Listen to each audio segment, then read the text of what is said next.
What happens when an American pope takes on an American president?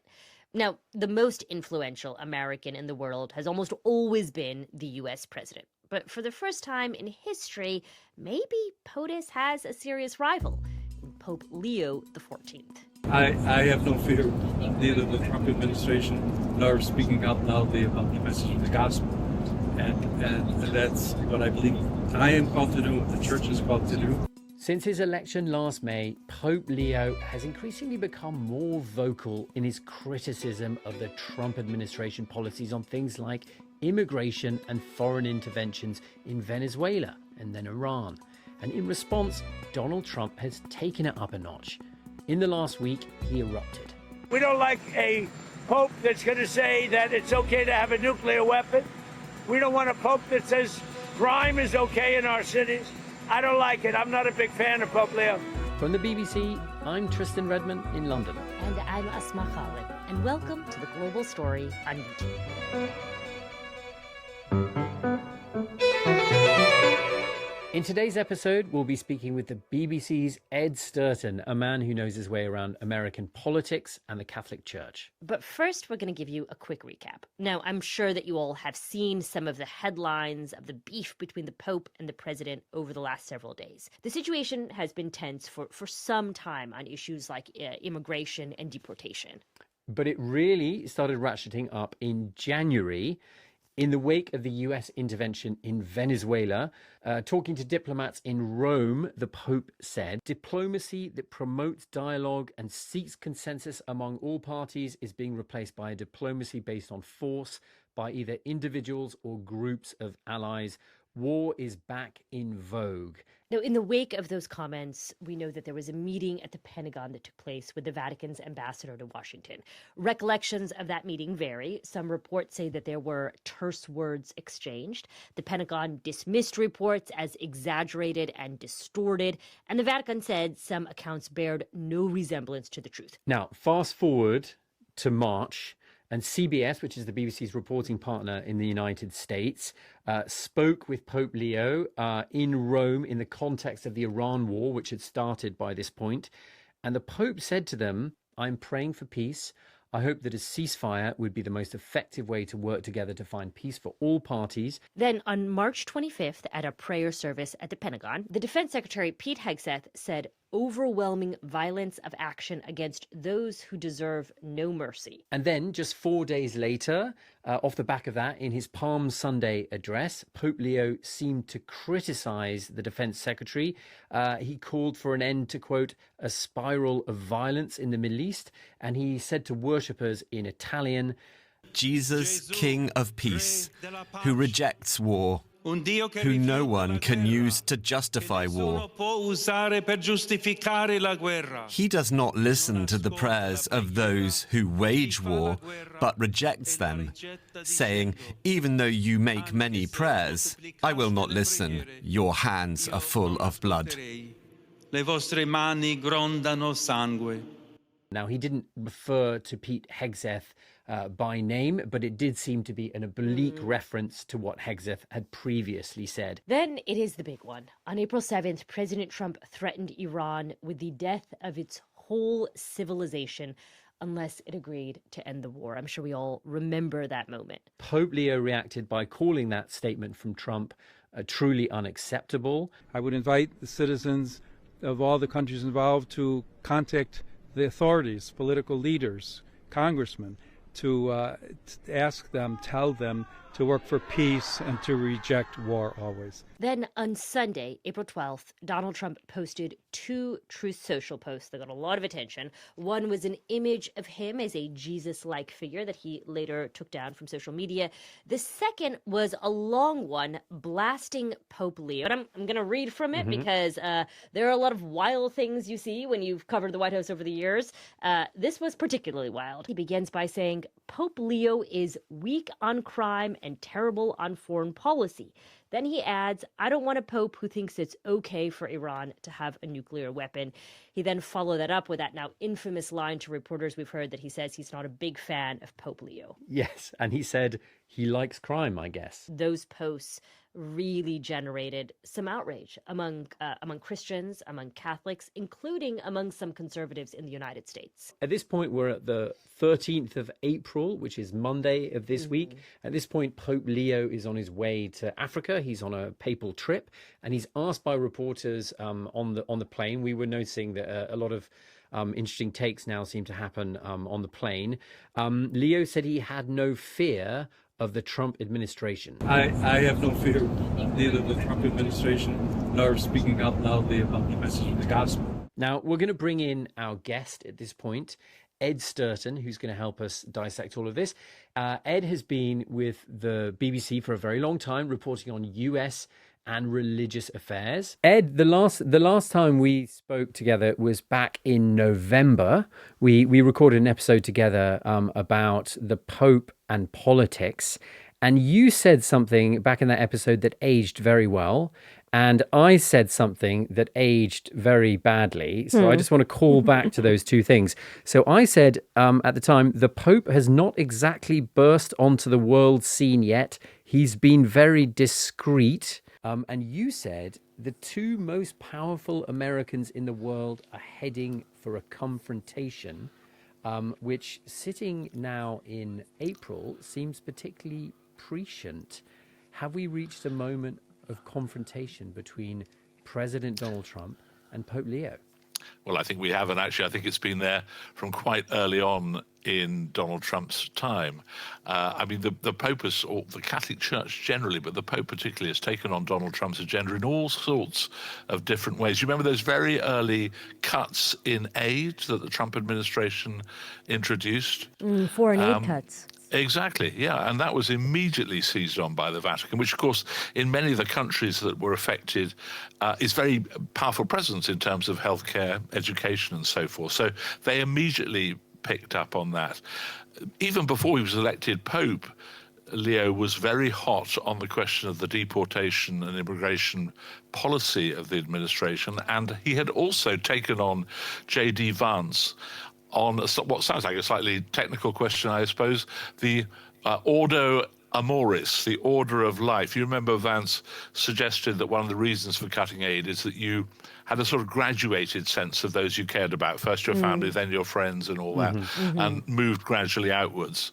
The bishop Prevost, as he then was before he became Pope, came straight back at that on social media and says, forget all that, you've got it completely wrong. Remember Jesus and his parable of the Good Samaritan and the idea of loving your neighbor as yourself. That's what matters. So, the record was there. It doesn't, I have to say, surprise me that things have blown up in quite the way they have. It does seem like initially the Pope was very careful in his words. He was diplomatic. And what I was struck by, it is that it seems now, over the last couple of days, we're seeing a much more direct confrontation. He explicitly said, the Pope, that I have no fear of the Trump administration, singling out the President of the United States by name. He is naturally a diplomat. And it's interesting just to bear in mind the way he's led the church since he was elected, which is very much in contrast to Pope Francis, who was a kind of iconoclast and used to burst out and say something wild and surprising and catch the headlines. Leo is very similar in his ideas, but he's very different in his style. So I suspect that's why you think of him as a more moderate figure in terms of his record. I think what he's saying is pretty much what he's said all along. I mean, he talked about peace in his very first words as Pope from the balcony of St. Peter's on the night of his election. And what he's saying now is completely consistent with that and with the Church's teaching, which, has been almost pacifist, really, since the mid-1960s and the Second Vatican Council. Let's not forget that when Donald Trump invited him to celebrate the 250th anniversary of the independence of the United States, he said, no, thank you very much. And he followed it up by saying that he was going to be on the island of Lampedusa, which is, of course, where lots of immigrants from Africa arrive after their journey across the Mediterranean. Couldn't have been a clearer, message about where his values lie. On Monday evening, we also saw in this ongoing what do I call it? Beef, I guess, between the president of the United States, the Trump administration, and the Pope. We saw the vice president, J.D. Vance, comment. He is a Catholic himself, someone who previously met with the Pope. And he said that essentially it would be best for the Vatican to stick to cases of morality. And Ed, the criticism I have seen from some conservative Catholics in the United States is that they seem particularly peeved that the Pope was calling on people to contact their congressmen. Do popes do that? I mean, it did seem to me rather unusual for the Pope to say, contact your reps. Shorthand here. Yeah, it is unusual, but he also actually rang up personally the president of Israel, President Herzog, and pleaded with him to stop the bombing. You can't distinguish between morality and politics in that very simple way, can you, when it's an issue like war? I mean, war is itself a profoundly moral issue. It seems to me that we're seeing two versions of Catholicism in the United States going head to head. I'm interested in this moment, if we think about what's happening now in comparison to this moment, when John Paul II, a Polish pope, spoke out against the Polish communist government who tried to suppress him. Here we are seeing an American pope stand up to an American president. Are there similarities between these moments? Well, I think there are, because both are good examples of the way that the bully pulpit, if you like, that the Pope has, can work with unexpected power. Stalin, of course, famously said, the Pope, how many divisions has the Pope, as a way of dismissing the role of the Church in the world. Then, some decades later, of course, along comes John Paul II, and simply by delivering the message that he did, he opened people's minds to the idea that communism wasn't inevitable and that the Soviet hold over Central and Eastern Europe was not inevitable. And many people see that as the beginning of the unraveling of the Soviet empire. There was, turning to more recent events, there used to be the view that the cardinals would never elect an American pope, precisely because America is so powerful, and the theory was that you always need, a balance. Counterweight. Exactly, but of course, what's actually happened in this case is that he's proved one of the most trenchant critics of the administration. So he's, there's nothing for him to lose in, telling it like it is from his perspective. Well, it's worth saying, I think, Ed, that popes get elected, but they don't have to worry about being re-elected. That is true. That is true. They just have to worry about doing the job for a very, very long time. Yeah, and so in his case, possibly a very long time, because he's a very young man. Yeah, they're on a different sort of time frame, aren't they? Presidents of the United States and popes. Yeah. Yeah, I think that there's a deeper point, actually, which is that the Church famously works in the Latin phrase sub specie aeternitatis. Ooh. Can you translate that? I could. With a view to eternity, with a sense of timeline that is eternal. So you've got an institution which has existed for 2,000 years and sees itself being there forever, and thinks in terms of centuries on the one side, and therefore speaking truths it believes it has learnt through those centuries, talking with somebody who's looking at the next day's headlines, and that's a real mismatch there. We were just speaking about Pope John Paul II. He was also outspoken about the war in Iraq in the early 2000s. Can you tell us about that opposition and how similar or different that feels to this moment? He was critical of both Gulf campaigns.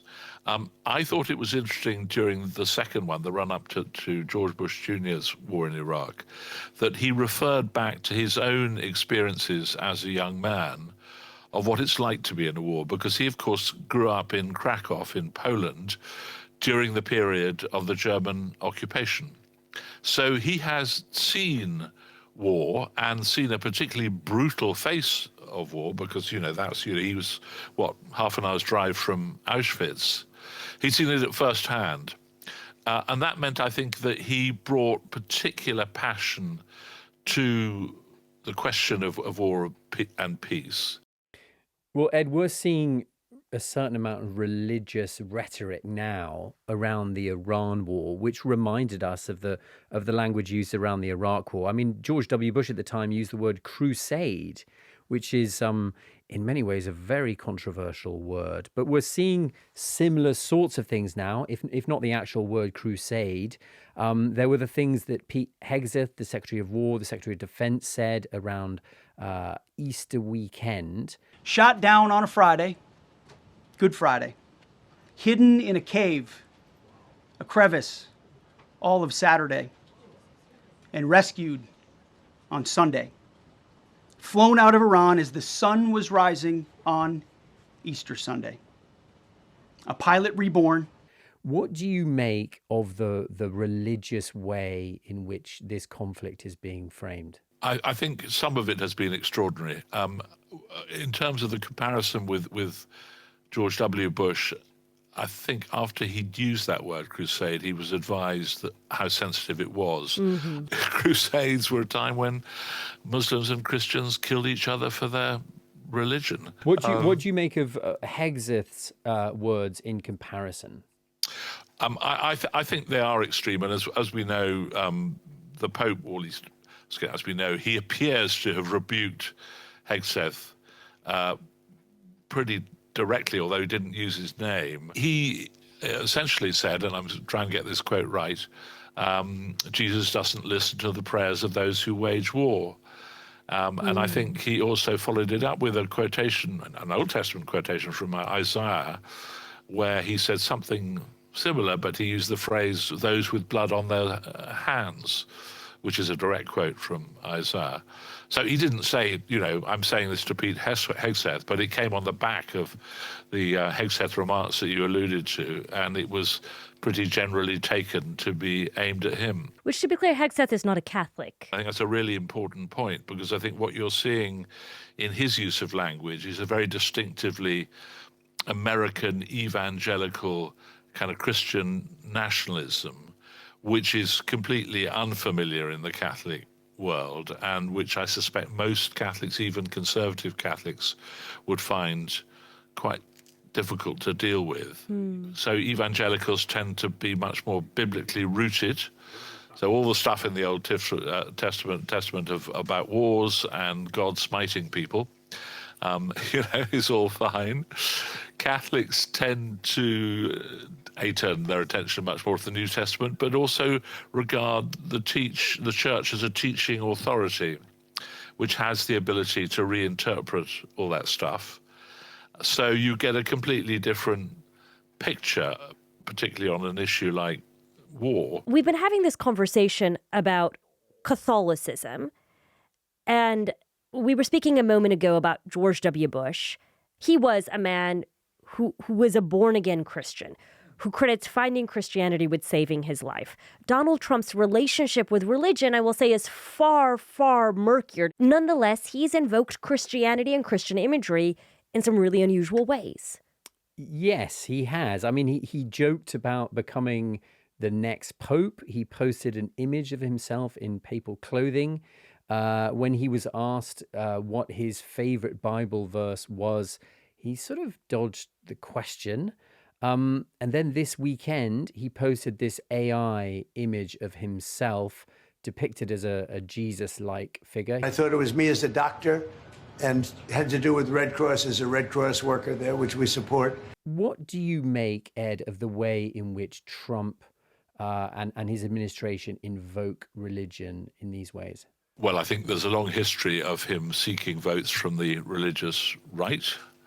And of course, things like the Supreme Court appointments and the fact that they have led to a change in the position of abortion in the United States, and the end of Roe versus Wade has made a massive difference to his standing among among Christians generally, and helped to explain why so many of them voted for him at the last election. I think the fact that you mentioned the image of Donald Trump as Jesus, the fact they withdrew that, I think, is probably significant. Yeah, he doesn't usually delete posts. That was an unusual move. Yeah, yeah. And I mean, it was the most extraordinary picture, wasn't it? I don't know what you felt, but it was quite something. It was. Traditionally, the American president has been the undoubtedly most powerful American in the world. And now that we have an American pope, it I think leaves a lot of us wondering, well, who's really the most powerful American in the world? I mean, as we're taping this conversation here, we see the president of the United States engaged in a war in the Middle East. We see the Pope on a tour of Africa. Both American men taking very different visions of what American leadership means. This whole episode is a reminder that the Catholic Church and the office of the papacy still has enormous resonance and power on the world stage. He's got a hell of a megaphone, and he's got a voice that when he projects it makes a real difference. And people, it was interesting. You said earlier that he was quiet at the beginning of time in office, and he was. It was as if he was working out what to do and what sort of a pope he wanted to be. But now he's sure of that. He's incredibly self-confident, and he's finding a real audience. I don't think Donald Trump was ever lacking in self-confidence, and his voice is maybe a bit more quavery now. Well, Ed, thank you so much for your time. It's been a pleasure speaking with you. Ed, very nice to talk to you. Thank you so much. And can I thank you particularly, please, for 2 Latin quotations and 1 use of the word smiting. That's it for The Global Story on YouTube. Thanks as always for tuning in. And if you liked what you saw today, I should recommend our show, The Global Story. It's also available as an audio podcast. You can find us every weekday on bbc.com or wherever you listen to your favorite shows.